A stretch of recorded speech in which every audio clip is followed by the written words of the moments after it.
Bonjour tout le monde, vous allez bien? Parfait.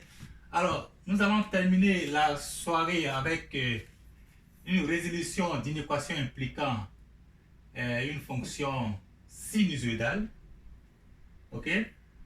Et le problème, il est donné ici. Résout f de x supérieur ou égal à 0 si f de x est égal à cette fonction-là. Alors, cette fonction, vous la reconnaissez déjà là. C'est la même que nous avons étudiée depuis la première leçon sur les fonctions sinusoïdales là. OK? C'est la même fonction qu'on a aussi tracée dans le graphique qu'on a tracé. Donc, on a tracé le graphique. Alors, donc, résout f de x supérieur ou égal à 0 si f de x est égal à cette fonction. Alors, comment faire? Voici les étapes à suivre dans la résolution d'une inéquation. D'abord, ça, on peut résoudre cette inéquation de plusieurs façons, mais la façon la plus appropriée, c'est de la résoudre graphiquement. OK? Quand on dit résolution graphique, ça veut dire qu'on doit tracer le graphique. C'est la plus simple, c'est la plus facile à faire. OK? Il y a autre façon qui implique aussi, on peut utiliser une façon élégante où on peut utiliser le cercle trigonométrique. Ça, je vais vous montrer ça après. Mais la méthode la plus commune, c'est de tracer le graphique et puis identifier. Donc, voici les étapes. Trouver les zéros de la fonction. OK? Et dans cette première étape-là, cette étape, comme vous l'avez tous vu, comme on se souvient, elle comporte plusieurs petites étapes, plusieurs sous-étapes. OK? Le central, l'étape centrale, c'est de trouver les zéros. Mais pour pouvoir tracer la fonction, tu dois trouver le maximum, le minimum, l'axe de symétrie, l'axe d'oscillation, comment on appelle ça, l'ordonnée à l'origine, le point d'inflexion, tout ça là. Hein? Donc tout ça c'est contenu dans trouver les zéros de la fonction. On trouve les ça c'est trouvé dans tout ça c'est compris dans tracer le graphique d'une fonction. Donc on a trouvé le zéro de la fonction. Et en l'occurrence, pour cette fonction là, on se souvient que les zéros étaient de la sorte. On a trouvé deux zéros ici. On a trouvé donc x1 égale à 7pi sur 12 sur 18 plus n fois 2pi sur 3. On se souvient. Et puis x2 égale à 11pi sur 18 plus n fois 2pi sur 3. Parce que 2pi sur 3 c'est la période. On se souvient. Alors, on trouve les zéros de la fonction. On a déjà trouvé. Hein? Comme c'est la même fonction là, on ne va pas faire les mêmes étapes encore parce que comment on a fait pour trouver les zéros se trouve déjà dans une vidéo là. Ça se trouve dans la vidéo 1 concernant les fonctions sinusoïdales. Tracer le graphique. Donc je vais vous expliquer ce qu'on a fait. Maximum, minimum, point d'inflexion, point ordonnée à l'origine, tout ça. Axe d'oscillation, tout ça. On trace le graphique. Et puis quand on a tracé le graphique, on doit identifier les intervalles où on a cette contrainte là, f de x supérieur à 0. Donc on va s'attarder sur tracer le graphique. Comme j'ai dit, on connaît la fonction là, on a déjà étudié, on a même tracé déjà son graphique est là. OK? Et donc à partir de là, on va identifier les intervalles où f de x est supérieur ou égal à 0. OK? Alors, je vais passer de l'autre côté. Les zéros de la fonction, on les a placés dans le graphique en ayant donc en prenant comme moyen une table de zéros, hein, où on a identifié, on a fait les zéros là, on a donc calculé les zéros là pour les différentes valeurs de n. N égale à moins 1, n égale à 0, n égale à 1. Et puis on a placé les zéros. On a la première étape pour pouvoir tracer le graphique. On part toujours du point d'inflexion. Pourquoi le point d'inflexion? Dans le cadre d'une fonction sinusoïdale sous la forme canonique. Pourquoi? Parce que c'est à partir de ce point d'inflexion là que on connaît la direction à suivre. Parce que c'est là on voit si la fonction sera croissante à partir de ce point-là ou alors décroissante. Ok? Donc on commence toujours par ici, par le point à partir duquel la fonction, on sait que la fonction sera croissante. Et là, après ça, on a eu donc, quand on a tracé ça, on s'est souvenu que l'écart entre l'axis du maximum et du minimum serait égal à une demi-période. Et puisqu'on connaissait la période, on divise par 2. Donc on connaît la longueur de cet écart-là.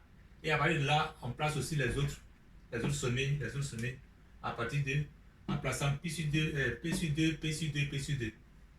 On se souvient? Donc c'est très facile avec ça. Alors quand on a fini de placer les points, on a tracé le graphique, on doit maintenant identifier les intervalles où cette contrainte-là est satisfaite, c'est-à-dire f de i supérieur ou égal à 0. Ok, ça c'est l'axe des x. Son équation c'est y égale à 0, ça c'est y égale à 0. Hein?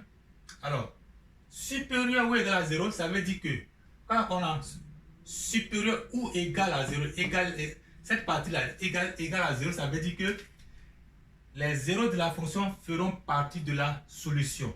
Parce que c'est égal. Donc, les zéros de la fonction feront partie de la solution. Ok? Et donc, c'est pour ça qu'on les marque comme ça en point rond, point plein. Okay? Si c'était inférieur à 0, strictement inférieur à 0, ça veut dire que les zéros de la fonction ne feront pas partie de la solution. D'accord? D'accord? Alors, donc on a tracé notre graphique. On va maintenant identifier l'intervalle d'intérêt. Ou ce qui nous intéresse, c'est ça.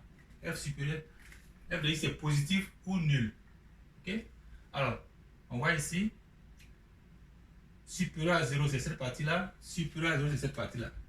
Donc, notre partie, ce qui nous intéresse, ce sont cette partie-là. Donc, cette partie-là satisfait donc la contrainte f de i supérieur ou égal à 0. Ça aussi satisfait notre contrainte. Ça, c'est cette partie. Et en passant, ces zéros qui sont là ont été aussi identifiés par rapport aux valeurs de n. N égale à moins 1, n égale à 0, n égale à 1. On se souvient que quand ça, moins 5 pi sur 18 et moins pi sur 18 sont ces valeurs-là qui sont ici. Ça équivaut à la valeur de n égale à moins 1. Donc, c'est pour ça que j'ai marqué là aussi que on a eu ça pour n égale à moins 1. Ça aussi, c'est pour n égale à moins 1. Pareil pour l'autre ici. Lorsque n égale à 0, hein, on a 7 pi sur 18 et puis 11 pi sur 18. Donc, je marque là aussi. Hein, ça équivaut à n égale à 0. N égale à 0 aussi. Pour n égale à 1, bon, il n'y a pas de place pour pouvoir mettre les 19 pi sur 18 et puis 23 pi sur 18. Donc, c'est ça. Ok? Alors, donc, quand on a marqué ça comme ça, on a identifié nos intervalles où donc la fonction est supérieure à 0. Et donc, on écrit notre réponse comme ça. Notre réponse à cette équation-là. Et donc, x appartient d'une part à les intervalles, parce que égal là, ça veut dire que les zéros de la fonction font partie de la solution. Donc, on ferme l'intervalle à x1 à moins 5 pi sur 18. Je transpire mal, là. Je transpire fort. Il fait très chaud. Donc on va s'essuyer un peu d'abord. Donc, d'une part, x appartient à l'intervalle moins 5 pi sur 18 et moins pi sur 18. Moins pi sur 18. Et aussi cette partie-là. Ok? Donc, union des intervalles fermés aussi de 7 pi sur 18. 7 pi sur 18 à 11 pi sur 18. Et voilà. Donc, ça se voit clairement que la fonction est positive, c'est-à-dire supérieure à 0, c'est positif, c'est plus là, ça c'est les valeurs positives, ça c'est les valeurs négatives. Donc pour toutes les valeurs de x qui appartiennent à l'intervalle là, c'est-à-dire qu'ils sont comprises entre ça et puis ça. Puis là aussi c'est compris ça. Ok? Alors donc c'est ce qu'il fallait faire. Heureusement que nous a donné une fonction qu'on connaît déjà, qu'on a déjà étudiée. Donc ça nous fait gagner beaucoup de temps. Et que donc c'est ça. Donc je reprends l'explication. Bon, c'est pas grand chose à dire ici, sauf que la grande difficulté c'est par où commencer à tracer le graphique. Alors, je répète, pour une fonction sinus sous la forme canonique, on sait que lorsque ça c'est le A, forme canonique, là c'est le A et puis le B, on sait que quand A fois B égale est supérieur à 0, alors la fonction, on sait que la fonction sera croissante après le point d'inflexion. Donc 2 fois 3 ça fait 6 qui est supérieur à 0, donc la fonction va croître à partir du point d'inflexion qui est ici pi sur 3 et moins 1. Ok? C'est à partir de là qu'on trace là, on sait qu'à partir de là ça va croître, donc comme j'ai vu là montrer là, on commence par là d'abord. Ensuite, on sait que pour trouver l'autre point de l'autre extrémum après ce sommet, après le maximum c'est un minimum. Pour trouver le minimum là, on doit compter une longueur de P sur 2. Ok? Pareil, donc pour trouver les autres sommets aussi, on vient par là. Alors, rappelez-vous que la fonction sinusoïdale, toutes les fonctions d'Auer, on va de moins l'infini à plus l'infini. De moins l'infini à plus l'infini. Mais ce qu'on a fait ici là, on a trouvé d'abord ça parce que notre point d'inflexion nous a indiqué la voie à suivre pour aller vers là-bas. Mais on ne peut plus aller là-bas. Donc il fallait trouver les autres sommets, les autres minimums qui sont ici pour pouvoir tracer c'est pour ça qu'on a fait comme ça. On a passé par là. Sinon, la fonction va de la gauche vers la droite. Ok? Moins l'infini à plus l'infini. Ok? Alors, est-ce qu'il y a autre détail que j'aimerais signaler ici? Non. Par exemple, vous voyez peut-être quelque chose là. De même que c'est facile de placer les abscisses des maximum et minimum à travers le fait que l'écart entre les abscisses du maximum et du minimum est égal à la demi-période là. On pourrait faire ça, ou alors on pourrait même placer, on dit que ok, ça c'est un premier point d'inflexion. On sait que la distance entre les points d'inflexion consécutifs, c'est aussi égal à demi-période. Exactement la même chose. Et là, on sait que la demi-période c'était quoi? Pi sur 3. Et quelle est cette longueur-là entre ça et puis ça? Ça fait bien pi sur 3, vous voyez? Et là, ça fait pi sur 3. Pi sur 3. Même là aussi, ça fait pi sur 3. Ok? De là, ici, ça fait pi sur 3. La longueur, la valeur absolue, c'est pi sur 3. Là, c'est moins 6 pi sur 18, ça fait moins pi sur 3. Donc, la valeur absolue, c'est pi sur 3, la longueur. Exactement la même chose. Ok? Alors, donc, si on nous dit de résoudre l'équation f de x est supérieur à un nombre, un chiffre, c'est la même chose.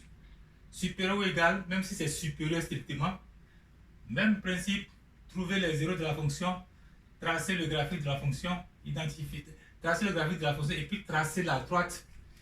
Si c'était par exemple f de x est supérieur à 1 ou bien à 3 ou bien à n'importe quoi, tu traces la droite y égale à 3 et puis le graphique f de x égale à par exemple ça, et puis tu vois les points d'intersection, et puis on identifie les points d'intersection entre la courbe et puis la droite y égale à par exemple 3 ou 4 ou quoi là, et puis maintenant on identifie les intervalles où l'inégalité est satisfaite.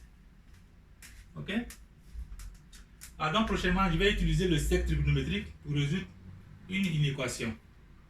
Pour ce soir je crois qu'on a fini aujourd'hui, et puis bon, donc Alors donc, s'il n'y a pas grand chose ce soir, on a fini ça, puis bon, donc voilà. Parfait.